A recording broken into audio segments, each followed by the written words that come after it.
Hello everyone. Welcome back to Learning Himachal. Welcome back to the One Path. कैसे हैं आप सब? How is your preparation going? So today's session is of answer writing. Gen GS का हम answer लिखेंगे, ठीक है?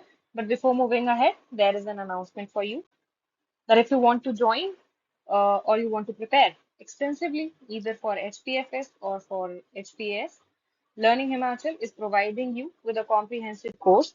And if you want to join it, you can contact our team or you can reach out to us at various platforms. Limited seats are there, so hurry up and grab your seat. So without further ado, let's get started. Question for the day is define balance of payment, discuss the recent policies regarding balance of payment management in India. 120 words 8 marker, ये आपका PYQ है, ठीक है? क्या सिखाया मैंने आपको? Question को एक से दो बार पढ़ो, क्वेश्चन आपसे क्या बोल रहा है वो समझो, ताकि एग्जामिनर को आप वो दे सको जो वो आपसे पूछ रहा है, ठीक है?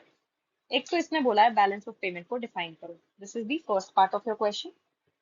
सेकेंड पार्ट इज कि रीसेंट पॉलिसीज डिस्कस करो regarding what, regarding balance of payment management in India. Balance of payment की जो मैनेजमेंट है उसके रिगार्डिंग जितनी भी पॉलिसीज आई हैं रिसेंट में उनके बारे में आपको डिस्कस करना है, ठीक है? ये दो पार्ट्स हैं क्वेश्चन के, दोनों पार्ट्स को हम एड्रेस करेंगे, ठीक? बैलेंस ऑफ पेमेंट में इंट्रोडक्शन में जनरली आपका यही आएगा। इंट्रोडक्शन में आप क्या करोगे? इंट्रोडक्शन में आप बैलेंस ऑफ पेमेंट को डिफाइन कर दोगे, ठीक है? एक्सप्लेन करोगे, डेफिनेशन लिखोगे कि क्या होता है बैलेंस ऑफ पेमेंट। सभी को पता होता है, इकोनॉमिक्स में आप डेफिनेशन पढ़ते हो, ठीक है? बैलेंस ऑफ पेमेंट की डेफिनेशन लिखोगे कि ये इकोनॉमिक ट्रांजैक्शन है between one between your country and whole world, ठीक है? उसके बीच में पेमेंट्स का जो आप रिकॉर्ड रखते हो उसको क्या बोला? बैलेंस ऑफ पेमेंट, ठीक है? ये फर्स्ट पार्ट में सिर्फ इतना सा आएगा। Second part is the major part, जिसमें आप क्या करोगे? पॉलिसीज के बारे में डिस्कस करोगे। अब बताओ, बैलेंस ऑफ पेमेंट अगर आपको ठीक करना है, खराब चल रहा है, उसको ठीक करना है, आप क्या करोगे ऐसा कि आपका बैलेंस ऑफ पेमेंट ठीक हो जाए? देखो, बैलेंस ऑफ पेमेंट किससे डील कर रहा है? डेफिनेशन में हम क्या बोल रहे हैं? Transaction between your country and whole world. मतलब ऑब्वियसली यहाँ पे एक्सपोर्ट की बात हो रही है, ठीक है? Export and import are present here. तो ये अगर ठीक करोगे आप अपना एक्सपोर्ट बढ़ा दोगे, इंपोर्ट को घटा दोगे, ठीक है? एक्सपोर्ट को इंक्रीज कर दिया, इंपोर्ट को डिक्रीज कर दिया, तो क्या बैलेंस ऑफ पेमेंट सही नहीं हो जाएगा? ऑब्वियसली सही हो जाएगा। तो अगर आप इनके रिगार्डिंग पॉलिसीज लाओगे, ऑब्वियसली वो बैलेंस ऑफ पेमेंट की मैनेजमेंट में क्या करेंगी? हेल्प करेंगी, ठीक है? और क्या कर सकते हैं हम? फॉरेन डायरेक्ट इन्वेस्टमेंट्स आती, उनको बढ़ा दो। ऐसा कुछ करो कि आपके देश में लोग आके इन्वेस्ट करें, उससे क्या होगा? Balance of payment automatically increase कर जाएगा, सॉरी स्टेबलाइज कर जाएगा, ठीक है? और सोचो और क्या हो सकता है? इंटरनेशनल मार्केट में आपकी करेंसी की वैल्यू क्या है, उस पर बहुत ज्यादा डिपेंड करता है कि आपका बैलेंस ऑफ पेमेंट आपके देश का कैसा रहेगा, राइट? तो आपका जो करेंसी है यानी कि जो रुपी है, वो क्या होना चाहिए? वो स्टेबलाइज कंडीशन में होना चाहिए, ठीक है? उसकी स्टेबलाइजेशन पे काम करो। और क्या कर सकते हैं आप? बाहर जो लोग रह रहे हैं, एनआरआई जितने भी हैं, उनको इंडिया में आके पैसे खर्च करने के लिए या भेजने के लिए आप और ज्यादा उस चीज को प्रमोट करो, तो वो भी क्या करेगा? बैलेंस ऑफ पेमेंट को मेंटेन करने में, अच्छा रखने में हेल्प करेगा। तो इंक्रीज क्या कर दो? रेमिटेंसेस को इंक्रीज कर दो। और क्या कर सकते हैं आप? बैलेंस ऑफ पेमेंट को सही रखने के लिए या वो सही रहे उसके लिए आपके जो दूसरे देशों के साथ ट्रेड एग्रीमेंट्स हैं, वो बहुत अच्छे से मैनेज होने चाहिए, ठीक है? उनके ऊपर बहुत सोच विचार के काम किया जाना चाहिए। तो क्या हो जाएगा? ये भी ऑटोमेटिकली क्या करेगा? बूस्ट करेगा बैलेंस ऑफ पेमेंट को, ठीक है?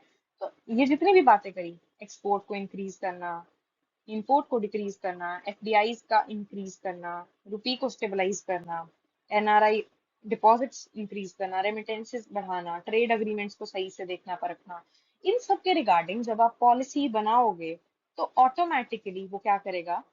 बैलेंस ऑफ पेमेंट को मैनेज करेगा अच्छे से, ठीक है? सिर्फ इतना सा ही क्या आएगा आपका बैलेंस ऑफ पेमेंट में, वो सही से मैनेज करने में, या इस आंसर में आपका आएगा, ठीक है? अब मॉडल आंसर देख लेते हैं। क्या बोल रहा है ये? इंट्रोडक्शन में इसने क्या किया, इसने बैलेंस ऑफ पेमेंट को एक्सप्लेन करा। Balance of payment is a comprehensive record of all economic transactions between a country and the rest of the world. ठीक है, वेरी बेसिक डेफिनेशन हम सबको पता है, ओवर अ स्पेसिफिक पीरियड। थोड़ा सा और इंफॉर्मेशन देंगे क्योंकि दो पार्ट थे क्वेश्चन के, तो पहला पार्ट थोड़ा सा एक्सटेंड करने के लिए हमने एक और लाइन लिख दी, that it includes the current account, that is trade in goods and services, remittances, and the capital financial account, that is foreign investment and loans. अगर आपको डेफिनेशन का ये वाला पोर्शन भी पता है तो आप पॉलिसीज के रिगार्डिंग अपना दिमाग घुमा सकते हो कि किस रिलेटेड पॉलिसी आई। क्या हमने गुड्स एंड सर्विसेज की बात नहीं करी? क्या हमने रेमिटेंसेस की बात नहीं करी? क्या हमने फॉरेन इन्वेस्टमेंट की बात नहीं करी? क्या क्या हमने लोन्स की बात नहीं करी? यही सब डिस्कस करके आए हम। तो यही अगर आपको इतना सा पता है तो आप अपना अगला आंसर जो सेकंड पार्ट था वो कहीं ना कहीं फॉर्म कर सकते हो। अगर आपको नहीं पता है, you should know, you must know, but if you don't know, you still can manage to answer this question at with the exam pressure in the hall. ठीक है? Recent policies for balance of payment management in India. First is export promotion, production linked incentives, PLI schemes in sectors like electronics, pharmaceutical, textile. ये क्या है? ये जो आप examples coat कर रहे हो ना यहाँ पे कि फार्मास्यूटिकल में कर दो, इलेक्ट्रॉनिक्स में कर दो, टेक्सटाइल में कर दो, this is called giving edge to your answer, this will fetch you marks. आप इसमें अगर डेटा कोट कर दो, वेल एंड गुड, ठीक है। वरना जनरलाइज आंसर क्या है कि एक्सपोर्ट का प्रमोशन करो। ये हो गया first point. Then second point, import को सब्सटीट्यूट करो, substitution of import. Emphasis on Atmanirbhar Bharat to reduce dependence on import, especially in defense and electronics. कहाँ कहाँ खत्म करो? डिफेंस में और इलेक्ट्रॉनिक्स में क्या कर दो? कम कर दो इम्पोर्ट को, सब्सटीट्यूट कर दो। ठीक है। एफडीआई का फ्लो बढ़ा दो, increase FDI flow, liberalize FDI norms in sectors like defense, insurance, and retail. RBI measures intervention in forex market to stabilize rupee, incentivizing NRI deposit in 2022. अब देखो यहाँ पे क्या किया इसने, हमने ये दो अलग पॉइंट्स डिस्कस करे थे कि आप रुपी को स्टेबलाइज करो, आप एनआरआई के डिपॉजिट्स को इंसेंटिव करो ताकि लोग, एनआरआई जो है वो आपके देश में आके अपना पैसा रखे, रेमिटेंसेस बढ़े आपके देश में, है ना। तो उसके लिए हमने दो अलग सेपरेट पॉइंट बनाए थे। यहाँ पे ये क्या कर रहा है, इसने ये एक ही पॉइंट के अंदर डाल दिया कि आरबीआई क्या क्या मेजर्स ले सकता है। तो आप ऐसे भी कर सकते हो। ठीक है, अगर आपको ज्यादा ऑप्शंस की जरूरत है, ज्यादा मान लो ज्यादा मार्क्स का आंसर है, तो आप क्या करोगे, ऐसे ही अपने ऑप्शंस को एक्सपैंड करोगे। और अगर कम मार्क्स का है तो आप इसी चीज को क्या कर दोगे, नैरो डाउन कर दोगे।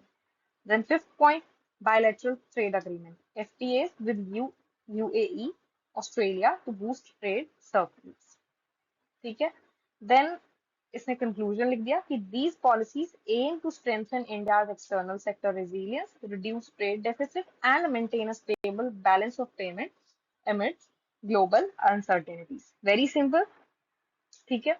शॉर्ट में एंड में आके कंसाइज कर दिया, ऊपर अच्छे से सारे पॉइंट्स एक्सप्लेन कर दिए। ठीक है, okay, so that's it. Okay. So for more updates, you can follow us. And if you want to join our courses, you can contact our team. Thank you and have a wonderful day.